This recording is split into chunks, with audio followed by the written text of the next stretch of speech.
বন্ধুরা, 1 কাপ ফুটন্ত দুধে কলা দিয়ে চমৎকার এই রেসিপিটি বানিয়ে বাড়ির সবাইকে কিন্তু অবাক করে দিতে পারো। এত টেস্টি, এত সুস্বাদু এই রেসিপিটি। খুবই মজার হয় এই রেসিপিটি। আর ভাবাই যায় না যে দুধ আর কলা দিয়ে এত ভালো একটা রেসিপি তৈরি করা যায়। অনেক সময় কলা বাড়িতে আনলে খুব বেশি পেকে যায়। খুব বেশি পেকে গেলে কলা খেতে ভালো লাগে না। আর এখন তো গরম পড়েছে, কলা 1-2 দিনের বেশি রাখাই যায় না। তো কলা বেশি পেকে গেলে আমরা সাধারণত বড়া তৈরি করি। তো সেটা না করে এই রেসিপিটি ট্রাই করে দেখো, খুব ভালো লাগবে খেতে। তো দেখেন বন্ধুরা, আমি এখানে পাকা কলা নিয়ে নিয়েছি আর একটি প্যানে 1 কাপ দুধ নিয়ে নিলাম। তো এই দুধটা আমি প্রথমে একটু ফুটিয়ে নেব। একবার ফুটে উঠলেই গ্যাসটা কমিয়ে দিতে হবে।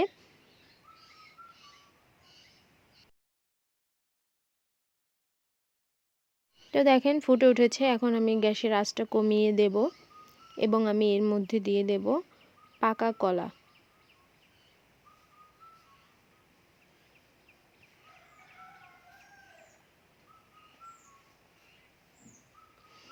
তো দেখেন আমি 4টা কলা নিয়ে নিয়েছি। 4টা কলার জন্য 1 কাপ দুধ নিয়ে নিয়েছি। কলাগুলো দুধের মধ্যে দিয়ে কিছুক্ষণ নাড়াচাড়া করলে দেখবেন কলাগুলো নরম হতে আরম্ভ করেছে। এখন এগুলোকে খুন্তি দিয়ে নাড়াচাড়া করতে হবে আর চুলার আঁচ অবশ্যই কমিয়ে রাখতে হবে। চুলার আঁচ বাড়ানো থাকলে পুড়ে যাবে।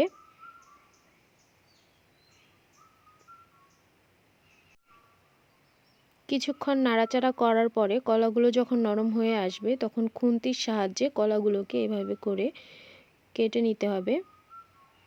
তো দেখেন আমি কিভাবে করছি।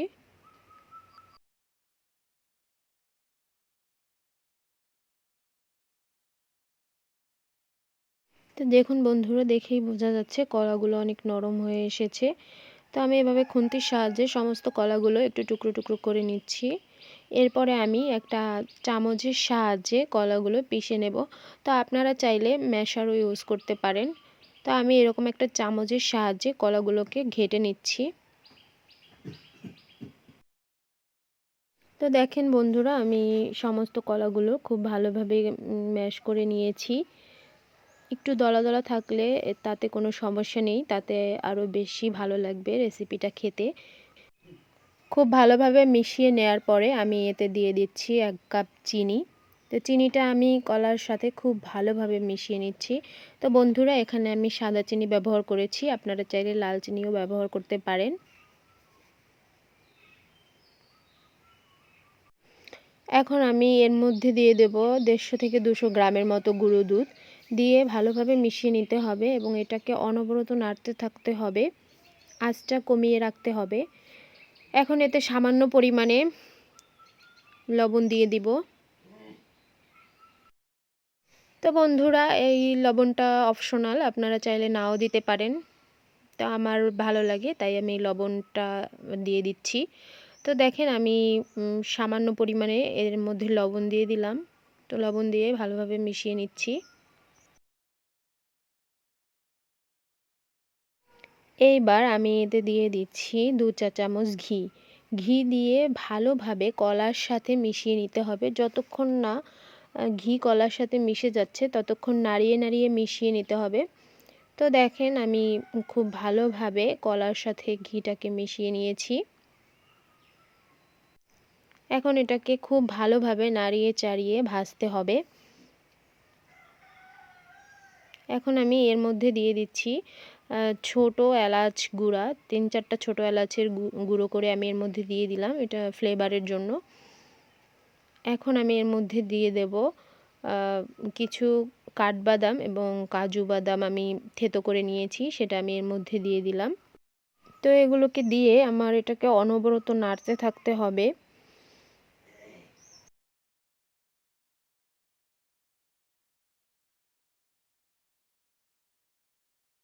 যতক্ষণ পর্যন্ত না ফ্রাইং প্যান থেকে এরকম উঠে উঠে আসবে ততক্ষণ পর্যন্ত এটাকে আমাকে নাড়তে থাকতে হবে। তো দেখেন আমার মন্ডটা তৈরি হয়ে গিয়েছে।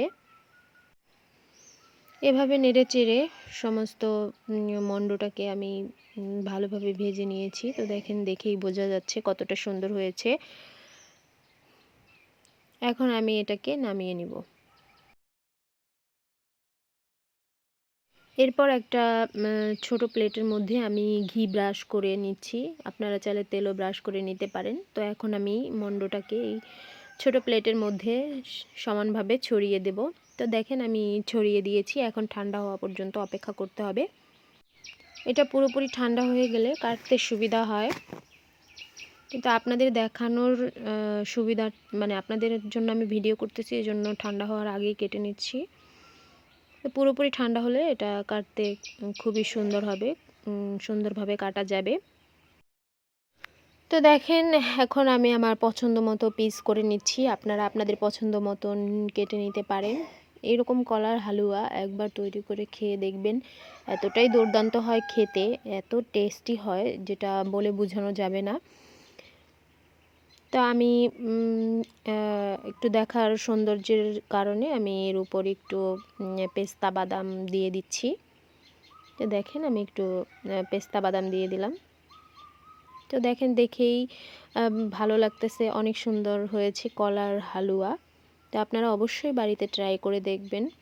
আর রেসিপিটি ভালো লাগলে লাইক দিয়ে চ্যানেলটি সাবস্ক্রাইব করে পাশে থাকবেন।